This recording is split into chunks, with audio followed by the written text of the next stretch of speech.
Hi friends, అందరికీ good morning. నేను మీ Angel Vijju Rajam పిల్ల.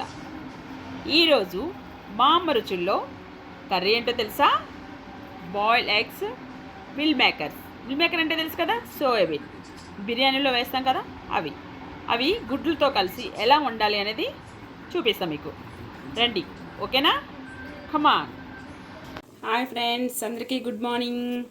నేను మీ ఏంజల్ విజ్జు రాజాం పిల్ల. ఈరోజు కర్రీ ఏంటో తెలుసా? Boiled eggs and meal maker కలిపి ఎలా వండాలనేది మీకు చూపిస్తాను నేను.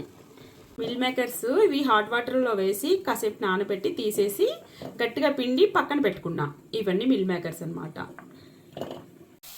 ఆనియన్స్ వేసానండి కర్రీ కోసం అనేసి. ఈ బాయిల్డ్ ఎగ్స్ కూడా వేసేస్తున్నాను. ఆనియన్తో పాటు ఇవి కూడా ఫ్రై అయిపోతాయి.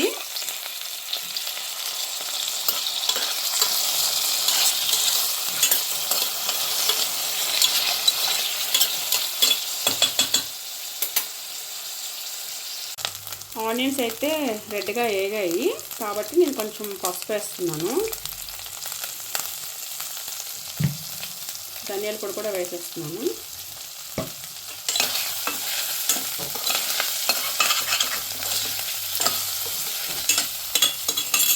అప్పుడు మిల్ మేకర్స్ వేస్తున్నాను.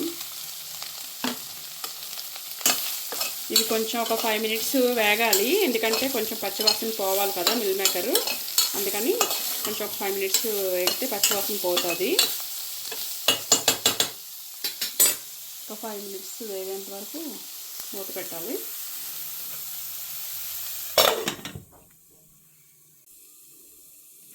ఫైవ్ మినిట్స్ అయిపోయింది. ఇంకా బాగా వేగాయి, చూస్తారు కదా ఎట్లా వేగాయి, బాగా వేగాయి. కారం వేస్తున్నాను. కారం కొంచెం నేను ఎక్కువ వేసుకుంటాను, చెప్పాను కదా కొంచెం నాకు స్పైసీగా ఉంటే ఇష్టమని, అందుకని నేను కారం ఎక్కువ వేసుకున్నాను.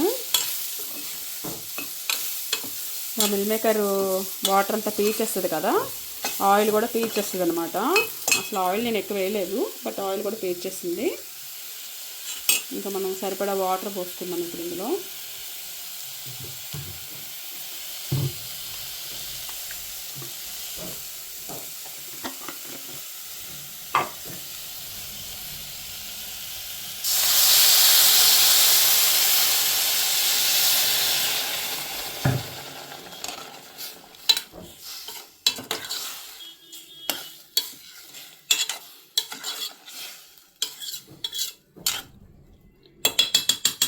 వాటర్ పోసాను.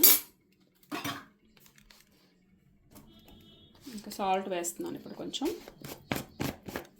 సాల్ట్ కొంచెం తక్కువ వేసుకోండి, ఎందుకంటే మిల్ మేకర్లో కొంచెం సాల్ట్ ఉంటుంది, అందుకోసమని కొంచెం సాల్ట్ తక్కువ వేసుకోండి. కావాలంటే మళ్ళీ వేసుకోవచ్చు సరిపోకపోతే.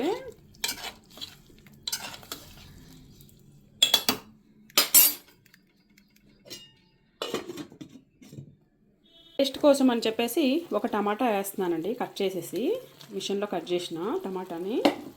జస్ట్ ఒక టమాటాని చిన్న చిన్న ముక్కలుగా మిషన్లో కట్ చేసేసాను. జస్ట్ కొద్దిగా టేస్ట్ కోసం అనేసి వేసాను.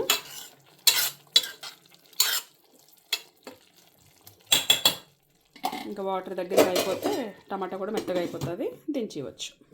కర్రీ ఎంతవరకు వచ్చిందో చూద్దామా.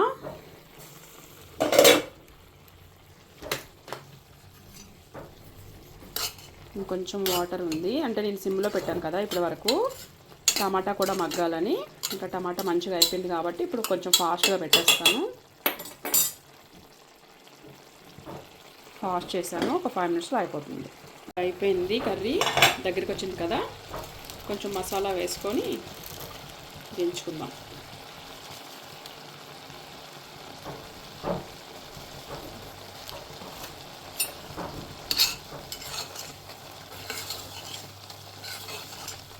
అయిపోయింది, ఎందుకంటే ఈ మాత్రం వాటర్ ఉండాలి, కొంచెం అన్నంలో కలుపుకొని తింటాం కాబట్టి ఈ మాత్రం ఉండాలి కదా, అందుకోసం అనేసి ఇంకా స్టవ్ ఆఫ్ చేసేస్తున్నాను. హీట్కి అయిపోతుందన్నమాట మసాలా. కర్రీ ఎలా ఉంది చూసారు కదా. మీకు నచ్చితే నన్ను మీరు ఆదరించండి, నా వీడియోస్ చూడండి, అన్నీ చూసి ఆనందించండి. లైక్ కొట్టినా కొట్టకపోయినా వీడియోస్ అయితే చూడండి. వంటలు కూడా నాకు తోచినట్టు నేను చేస్తున్నా, మా అమ్మగారు చేసినట్టుగా చూసి నేర్చుకోండి. Thank you friends.